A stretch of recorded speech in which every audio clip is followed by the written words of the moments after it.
آج کے پارے میں سورہ نور کی ہم نے تلاوت کیا، جس میں اللہ تبارک و تعالیٰ نے مومنوں کی پہچان بتایا ہے۔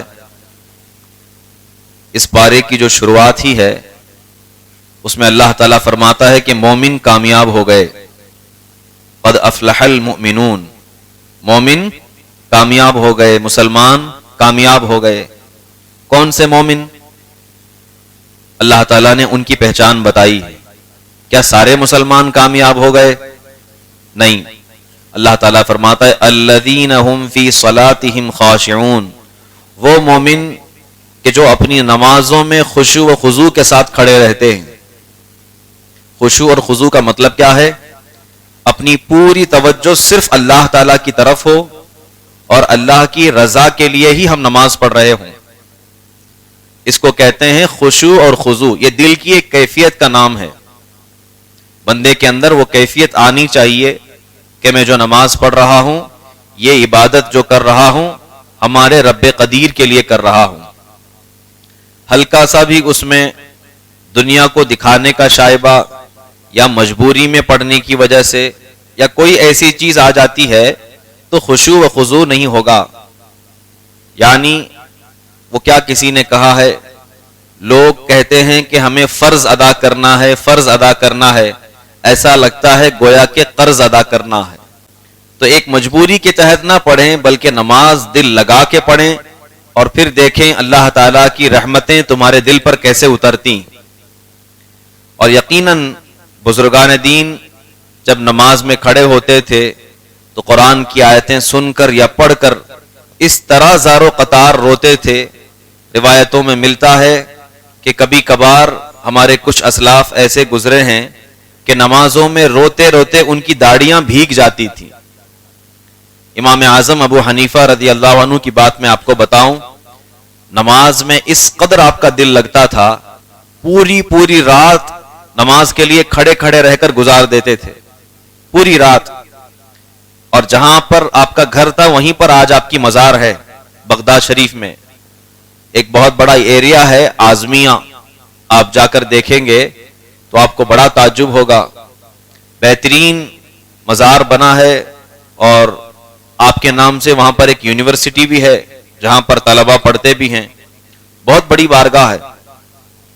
تعجب اس بات پر ہوگا جب ہم وہاں گئے، مفتی صاحب قبلہ نے بتایا ان کے متعلق کہ آپ کے پڑوس میں ایک شخص رہتا تھا، آپ کے انتقال کے بعد وہ پڑوسی کا جو بیٹا ہے اپنے باپ سے کہتا ہے ابا جان، یہ بازو والے گھر کے اندر ایک پلر میں دیکھ رہا تھا سفید رنگ کا، اب تک میں دیکھ رہا تھا، کل سے مجھے وہ پلر نہیں دکھ رہا ہے۔ اس پڑوسی نے کہا کہ وہ پلر نہیں بلکہ مسلمانوں کے امام رات بھر نماز کے لیے کھڑے رہتے تھے، اندھیرے میں تجھے ایسا لگتا تھا کہ کوئی پلر ہے اور ستون ہے، رات بھر کھڑے رہتے تھے کہ لوگ ایسا سمجھ جاتے تھے۔ تو یہ وہ ہیں اسلاف جن کے بارے میں اللہ فرماتا ہے قد افلح المؤمنون، کہ مومن کامیاب ہو گئے۔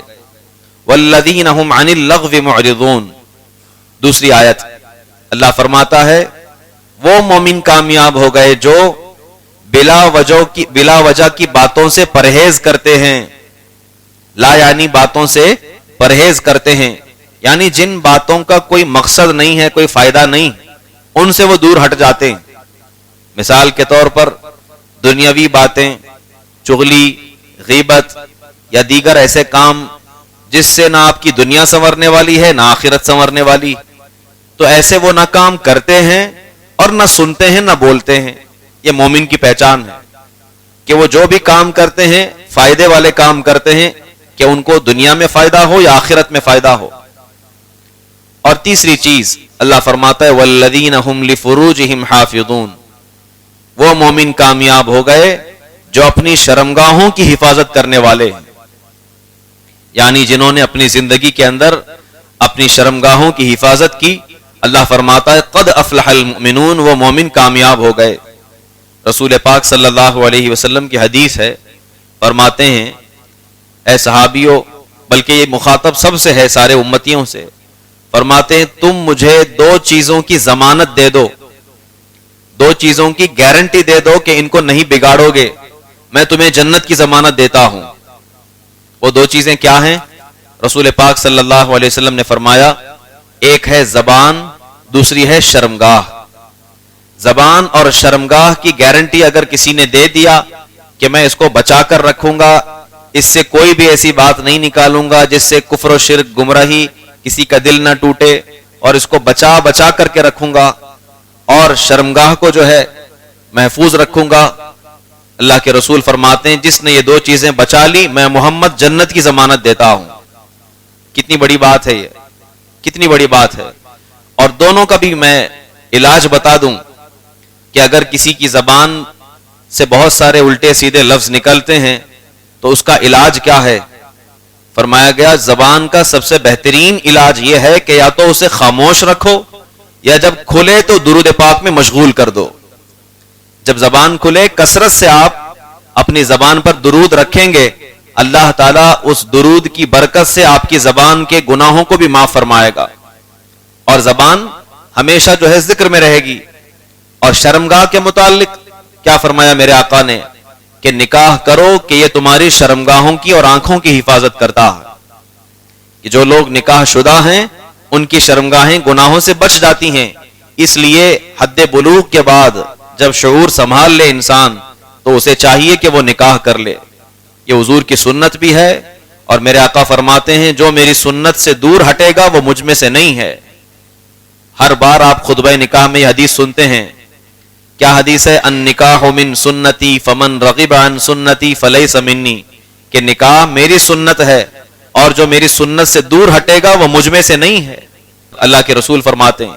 تو یہ چیزیں علاج ہیں اس کا، اور جب کوئی بندہ ان دونوں چیزوں پر قابو پا لیتا ہے، قرآن کہتا ہے قد افلح المؤمنون، کہ ہم کہتے ہیں کہ مومن کامیاب ہو گئے۔ آج جو مجھے خصوصیت کے ساتھ ذکر کرنا ہے، کل کے پارے میں بلکہ ان کے متعلق آیت آئی تھی حضرت اسماعیل علیہ السلام کے متعلق، اور آپ کے والد گرامی حضرت ابراہیم علیہ السلام کے متعلق۔ بہت مرتبہ میں نے کوشش کی کہ آپ کی زندگی کی مختصر تاریخ آپ لوگوں کے سامنے رکھوں، لیکن اسباب نہیں ہو پائے۔ حضرت اسماعیل علیہ السلام یہ کس کے بیٹے ہیں؟ حضرت ابراہیم علیہ السلام کے بیٹے۔ روایت میں ملتا ہے حضرت ابراہیم علیہ السلام کو 86 سال تک کوئی اولاد ہی نہیں تھی، 86 ایئرز تک۔ یہاں اگر 2 سال تک نہ ہو تو لوگ باباؤں کے چکر لگانے لگ جاتے ہیں، طرح طرح کی باتیں، نا امیدی والی باتیں کرتے ہیں، اور عورتیں اپنے بہوؤں کو جو ہے تانا دینے لگ جاتی ہیں کہ یہ جب سے آئی ہے تب سے میرے بیٹے کا گھر برباد ہو گیا، یہ نہیں ہو رہا ہے، وہ نہیں ہو رہا ہے۔ یہ چیزیں اللہ کے ہاتھ میں ہیں، رزق دینا، دولت دینا، عزت دینا، اولاد دینا، یہ سب اللہ کے ہاتھ میں ہے۔ تم اللہ پر سوال اٹھا رہے ہو۔ خاص طور پر میں عورتوں سے کہوں گا انتظار کریں اور صبر کریں، اور میاں بیوی سے بھی یہی کہوں گا کہ وہ بھی صبر کریں اور امید کریں کہ اے اللہ اگر ہمارے حق میں اولاد بہتر ہے تو ہمیں عطا فرما، اور اگر بہتر نہیں ہے تو اللہ تعالیٰ کی مرضی۔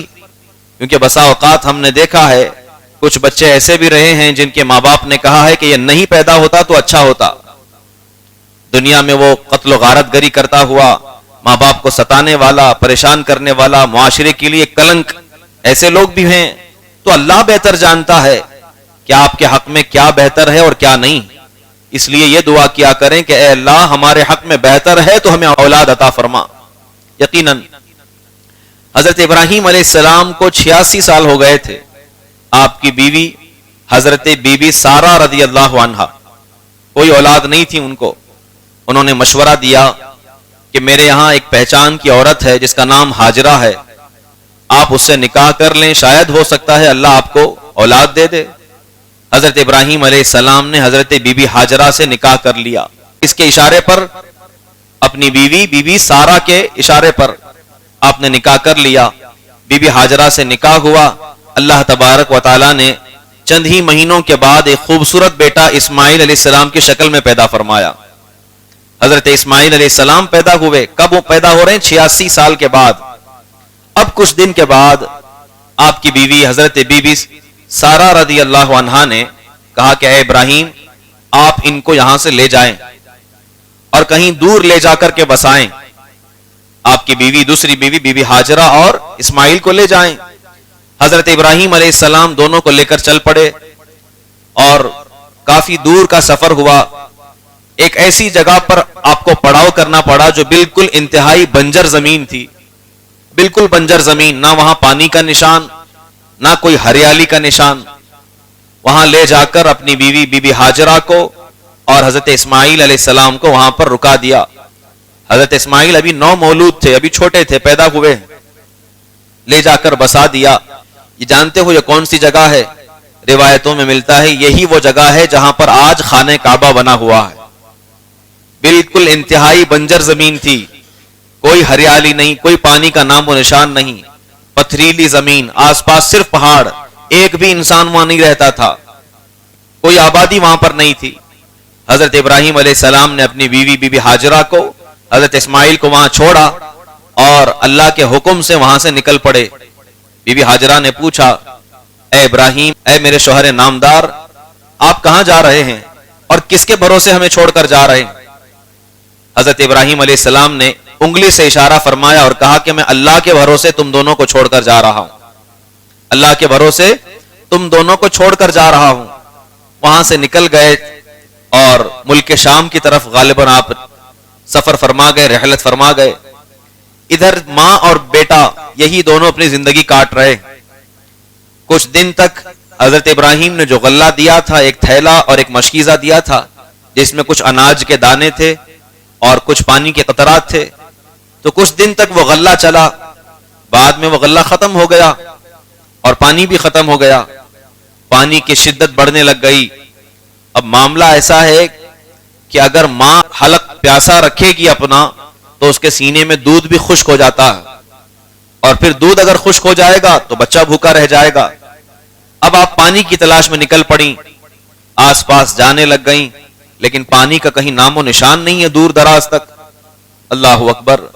حضرت اسماعیل صبر کرتے رہے، لیکن جب پیاس حد سے زیادہ بڑھ گئی اور نہ سینے میں دودھ آ رہا ہے، حضرت اسماعیل علیہ السلام زار و قطار رونے لگ گئے، بلک بلک کر رونے لگ گئے۔ چھوٹا بچہ اگر اسے دودھ نہ ملے اور پانی نہ ملے کیسے تڑپے گا؟ بالکل رونے لگ گئے بلند آواز سے۔ حضرت ہاجرہ رضی اللہ تعالیٰ عنہ، آپ کو یہ منظر دیکھا نہیں گیا، میرا بچہ رو رہا ہے اور پانی نہیں۔ آپ نے سوچا کہ قریب میں جو پہاڑ ہے اس پہاڑ پر میں چڑھ جاؤں اور وہاں جا کر دیکھتی ہوں کہیں پانی نظر آئے گا تو وہاں پر اپنے بچے کو لے جاؤں گی۔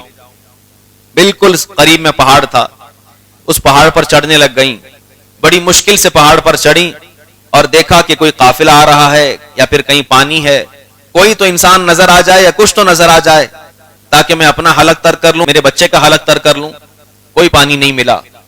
آپ فوراً وہاں سے اتر گئی، اور جب ماں اپنے بچے کے لیے بے چین ہوتی ہے تو وہ ایک منظر الگ ہی ہوتا ہے، حضرت ہاجرہ وہاں سے نکل پڑی، نیچے آئی، دیکھا اسماعیل کو رو رہے ہیں، تھوڑا چپ کرایا، پھر دوسرے پہاڑ پر چڑھ گئیں، پھر وہاں سے دیکھا کوئی نہیں دکھا، پھر نیچے آ گئیں، پہلے والے پہاڑ پر چڑھ گئیں۔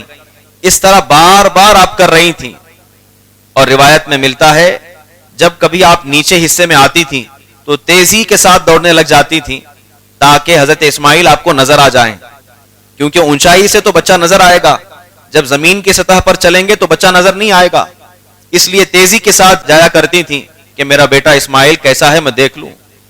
اس قدر آپ کئی مرتبہ اپنے چکر لگایا، اور ادھر حضرت اسماعیل علیہ السلام روتے روتے اپنی ایڑیاں زمین پر رگڑنے لگ گئے۔ کچھ دیر کے بعد حضرت ہاجرہ جب واپس آئیں تو کیا دیکھتی ہیں؟ حضرت اسماعیل کی ایڑیوں کے رگڑ سے اللہ تعالیٰ نے وہاں پانی کا ایک جھرنا چھوڑ دیا ہے۔ اللہ تبارک و تعالیٰ نے ان کی ایڑیوں کی رگڑ سے پانی کا جھرنا عطا فرما دیا ہے، اور وہاں سے پانی جو ہے بہنے لگ گیا۔ فوراً آپ نے اپنے بچے کا حلق تر کیا، پلایا، خود بھی پیے۔ اتنا لذیذ اور بہترین پانی تھا، بالکل سفید، اور اس قدر تیزی کے ساتھ وہ ابل رہا تھا۔ روایت میں ملتا ہے کہ جب وہ زیادہ بہنے لگ گیا تو حضرت ہاجرہ رضی اللہ عنہ نے اپنی عبرانی زبان میں کہا زم زم، اس کا مطلب ہوتا ہے رک جا رک جا رک جا رک جا۔ تو اس کے بعد وہ پانی تھم گیا۔ میرے آقا فرماتے ہیں، حدیث پاک میں ہے اگر ہماری ماں حضرت ہاجرہ اسے زمزم نہ کہتی وہ پانی اتنا پھیل جاتا کہ پوری دنیا میں پانی ہی پانی ہو جاتا. حضرت ہاجرہ رضی اللہ تعالیٰ عنہ نے کیا کہا؟ زمزم. آج جو تم زمزم شریف پیتے ہو یہ حضرت اسماعیل کے ایڑیوں کے رگڑ سے پیدا ہوا پانی، ان کی ایڑیوں کی رگڑ سے یہ پانی پیدا ہوا. پھر اس کے بعد وہ پانی کو آپ نے جمع کیا اور وہ روزانہ نکلا کرتا تھا. آپ اپنی کفایت بھر اس سے پانی پیتے اور دوسری چیزیں بھی آپ کو استعمال میں لاتے. بہرحال کافی دن تک ایسے ہی آپ ماں اور بیٹا اکیلے رہے، کافی دن تک. پھر ایک مرتبہ ایسا ہوا کہ جب پانی وہاں پر بڑھنے لگ گیا تو ظاہر سی بات ہے آس پاس کے جو پرندے ہوں گے جب پانی کی پیاس لگے گی تو اس کی طرف آئیں گے. اس جھرنے کی طرف آنے لگ گئے، چشمے کی طرف آنے لگ گئے اور پرندوں کی تعداد بڑھنے لگ گئی. وہاں سے ایک قبیلہ گزر رہا تھا جس کو قبیلہ جرہم کہا جاتا. قبیلہ جرہم یا جرہم وہ وہاں سے گزر رہا تھا. انہوں نے دیکھا کہ پرندے ایک طرف اڑ کر کے جا رہے ہیں، شاید پانی وہاں پر موجود ہے. اپنے ایک بندے کو بھیجا اور کہا، ایک آدمی کو بھیجا اور کہا کہ جاؤ جا کر دیکھ کر کے آؤ، وہاں پانی کا اگر کچھ نشان نظر آتا ہے تو ہم سفر میں چل رہے ہیں، مسافر ہیں، جائیں گے اور پانی پی لیں گے. اور وہ شخص آیا اور آ کر کے دیکھا ایک عورت ہے اور اس کا ایک چھوٹا سا بچہ ہے اور وہاں پر پانی بھی بہ رہا ہے، بالکل لذیذ پانی ہے، بہترین پانی. اجازت مانگا، کہا کہ ہمارا قبیلہ قریب آیا ہوا ہے، قافلہ نزدیک آیا ہے، اگر آپ اجازت دے دیں تو وہ لوگ یہاں پر پڑاؤ ڈالنا چاہتے ہیں. حضرت ہاجرہ نے کہا ایک شرط پر اجازت دوں گی، وہ شرط یہ ہے کہ پانی پر میرا قبضہ رہے گا، باقی جہاں پر رہنا ہے میری اجازت کے ساتھ آپ پانی لیتے رہنا اور جتنے دن رہنا ہے اتنے دن رہ سکتے ہو. قبیلہ جرہم کے لوگ آئے، آپ کی بات مانی اور آ کر وہاں پر پڑاؤ ڈال دیا. اب وہ زمین ان کو اتنی زیادہ پسند آ گئی کہ وہ لوگ وہیں پر بس گئے. اور ادھر حضرت ہاجرہ کے پاس کبھی کبھار حضرت ابراہیم آیا کرتے تھے، بیٹے اور بیوی کو دیکھ کر کے چلے جایا کرتے تھے، بسا اوقات آتے اور چلے جایا کرتے تھے. وہاں پر قیام نہیں تھا کیونکہ اللہ کا حکم تھا، اللہ کا حکم تھا کہ ان سے دور رہیں، تو آپ دور تھے اور قبیلہ جرہم وہیں پر آباد ہو گیا. کافی سال گزر گئے. جب حضرت اسماعیل علیہ السلام بڑے ہوئے، بلکہ روایت میں ملتا ہے، اب سمجھ سکتے ہیں آپ کہ کوئی باپ اپنی اولاد کے لیے کتنی مرتبہ اللہ کی بارگاہ میں دعا کیا ہوگا. 86 سال تک اولاد نہیں، ہزاروں مرتبہ آپ نے دعا کیا ہوگا. اور اتنے سالوں کے بعد آپ کو اللہ تعالیٰ نے بیٹے کی شکل میں اسماعیل علیہ السلام عطا فرمایا. جب آپ حد بلوغ کے قریب ہوئے، حضرت ابراہیم علیہ السلام کو قرآن کہتا ہے اللہ تعالیٰ نے خواب میں یہ تلقین فرمائی کہ جاؤ جو تمہارا 86 سال کے بعد بیٹا پیدا ہوا ہے اس کو میری رضا کے لیے قربان کر دو. ہر سال آپ سنتے ہیں واقعہ. حضرت ابراہیم علیہ السلام اپنے بیٹے کو لے کر چل پڑے اور آج بھی وہ جگہ ہے. حاجی لوگ جب جاتے ہیں تو دیکھتے ہیں آج بھی اس جگہ پر ایک وائٹ کلر کی عمارت بنی ہوئی ہے جہاں پر حضرت اسماعیل علیہ السلام کو لٹا کر ابراہیم علیہ السلام نے چھری چلائی تھی. اللہ اکبر. باپ اپنے بیٹے کی گردن پر چھری چلا رہا ہے، یہ آسان بات ہے؟ آسان بات ہے. کس قدر پختہ ایمان ہوگا. اور ایسا بھی نہیں کہ کسی نے آ کر بتایا کہ اللہ کا حکم ہے ایسا کرو، بلکہ خواب میں حکم ہوا تھا. خواب میں حکم ہوا تھا. 3 دن تک آپ نے خواب میں دیکھا تھا کہ آپ اپنے بیٹے کو ذبح کر رہے ہیں اور تیسرے دن آپ نے طے کر لیا اور بیٹے کو لے گئے تھے، ذبح کرنے کی کوشش کی. تب اللہ تبارک و تعالیٰ نے ارشاد فرمایا تھا ابراہیم تم اپنے امتحان میں کامیاب ہو گئے. اور اسماعیل علیہ السلام کو وہاں سے ہٹایا گیا اور ان کی جگہ پر ایک بکرے کو رکھ دیا گیا، ایک دمبا رکھ دیا گیا. حضرت اسماعیل علیہ السلام کی عمر اس وقت تقریباً 12 سال یا 14 سال کے قریب تھی. چھوٹے تھے آپ، تب کی یہ بات میں بتا رہا ہوں. بہرحال حضرت اسماعیل علیہ السلام بالکل فرما بردار اور جو دعاؤں کا ثمرہ جسے کہا جاتا ہے اس طرح کی خصلت والے انسان تھے. ماں کے تابع دار، باپ کے فرما بردار. وہیں پر آپ کی زندگی ہونے لگ گئی. جب آپ بڑے ہوئے حضرت اسماعیل علیہ السلام آپ کے چہرے کے اندر نور نظر آیا کرتا تھا. روایتوں میں ملتا ہے یہ وہ نور تھا کہ نبی کریم صلی اللہ علیہ وسلم آپ کی نسل میں پیدا ہونے والے تھے، اس لیے اللہ تعالیٰ نے آپ کی پیشانی کے اندر نور محمدی کو جلوگر فرمایا تھا. ہمارے نبی حضرت اسماعیل کی اولاد میں سے ہیں. حضرت ابراہیم کے 2 بیٹے ہیں، میں بار بار ذکر کرتا ہوں. ایک بیٹے کا نام اسحاق، دوسرے بیٹے کا نام اسماعیل. اسماعیل علیہ السلام سے جو لوگ ہوئے وہی لوگ عرب والے ہیں. اور انہی میں سے ہمارے آقا صلی اللہ علیہ وسلم ہیں. اور اسحاق علیہ السلام سے جو لوگ ہوئے وہ لوگ بنی اسرائیل ہیں، جن میں حضرت موسیٰ، حضرت یعقوب، حضرت یوسف، جتنے بھی انبیاء کرام، یہاں تک کہ حضرت عیسیٰ بھی، یہ سب کے سب حضرت اسحاق کے اولاد میں سے آتے ہیں. بہرحال حضرت اسماعیل علیہ السلام بڑے تابع دار اور اپنے والد کے فرما بردار. جب بڑے ہوئے تو آپ نے اسی قبیلے، جو قبیلہ وہاں پر آباد تھا، اسی کی ایک لڑکی سے آپ نے نکاح فرمایا اور اپنے گھر کے اندر اپنا گھر بسا لیا. حضرت ابراہیم علیہ السلام وہاں موجود نہیں تھے، کبھی کبھار آیا کرتے تھے. روایت میں ملتا ہے ایک مرتبہ حضرت ابراہیم علیہ السلام اپنے بیٹے سے ملنے کے لیے آئے. جب گھر آئے تو دیکھا کہ بیٹا جو ہے نہیں ہے، کہیں جا چکا ہے. حضرت اسماعیل غالباً اس وقت شکار کے لیے گئے ہوئے تھے، گھر پر نہیں تھے. گھر پر گئے اور آپ کی جو بہو تھی انہیں معلوم نہیں تھا کہ یہ میرے سسر ہیں، یہ حضرت ابراہیم ہیں. اس نے سوچا کہ یہ کوئی بوڑھے بزرگ ہیں، خوبصورت اور اچھے انسان نظر آتے ہیں.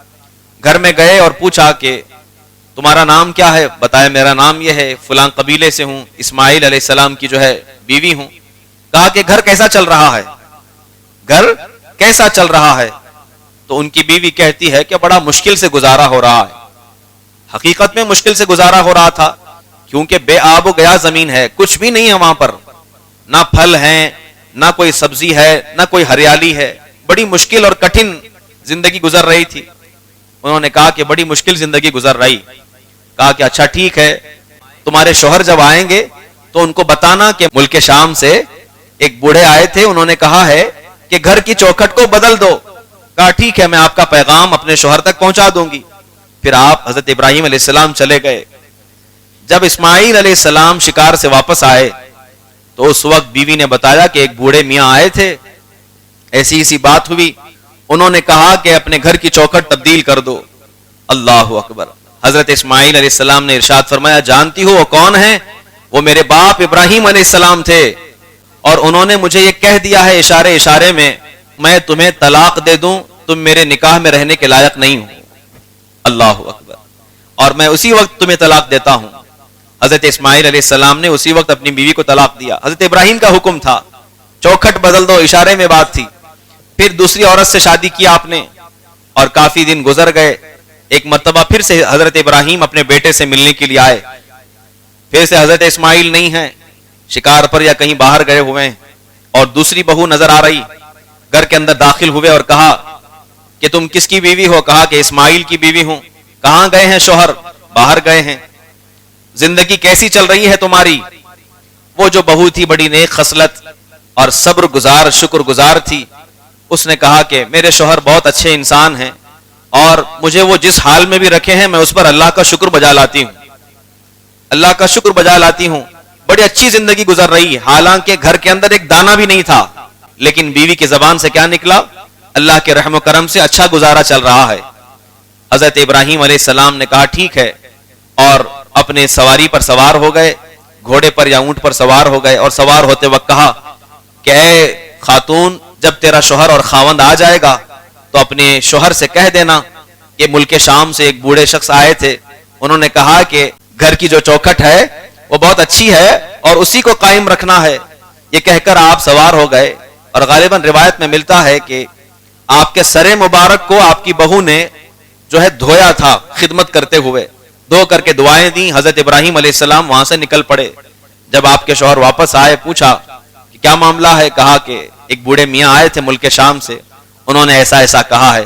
کہا کہ ارے وہ میرے باپ ابراہیم علیہ السلام تھے، اور انہوں نے مجھے یہ اشارے میں کہا ہے کہ تم بہت اچھی بہو ہو ان کی، اور میں تمہیں زندگی بھر تمہارا ساتھ دوں اور تمہیں اپنے ساتھ رکھوں، تمہیں اپنے ساتھ رکھوں. یہ روایتیں حدیث میں ملتی ہیں مسلمانوں.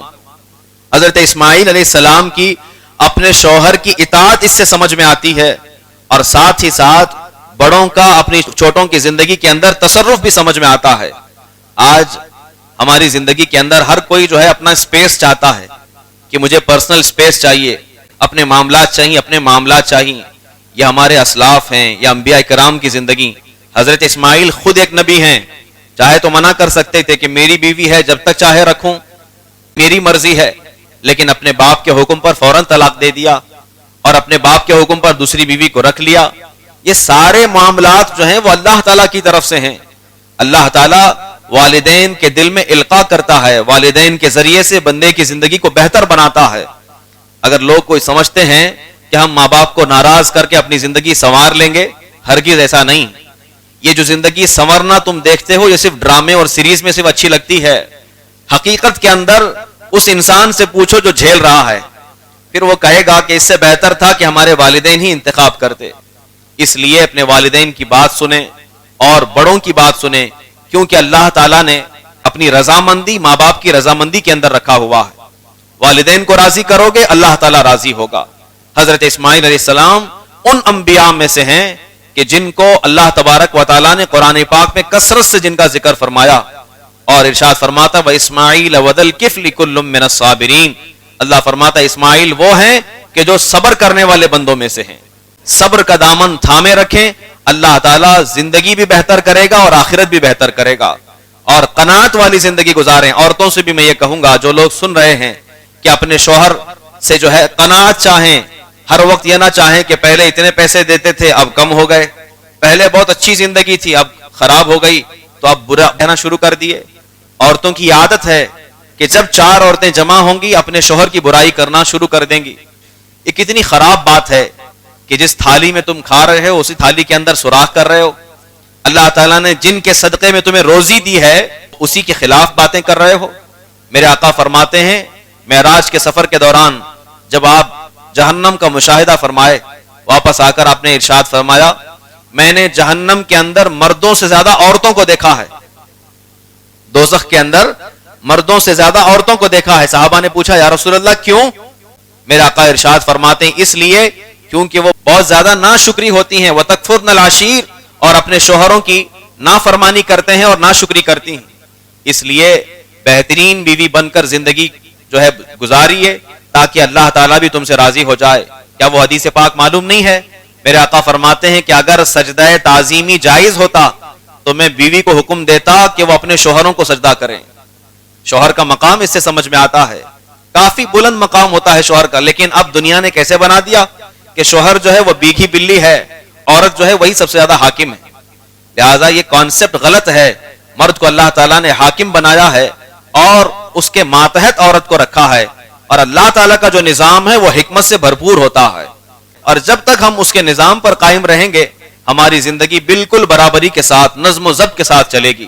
اللہ تعالیٰ سے دعا ہے اللہ ہمیں کہنے سننے سے زیادہ عمل کرنے کی توفیق رفیق عطا فرمائے, ہم سب کو ایمان اور سنیت پر قائم و دائم رکھے, اسی پر ہم سب کا خاتمہ بالخیر فرمائے. وآخر دعوانا ان الحمد للہ رب العالمین. السلام علیکم ورحمۃ اللہ وبرکاتہ.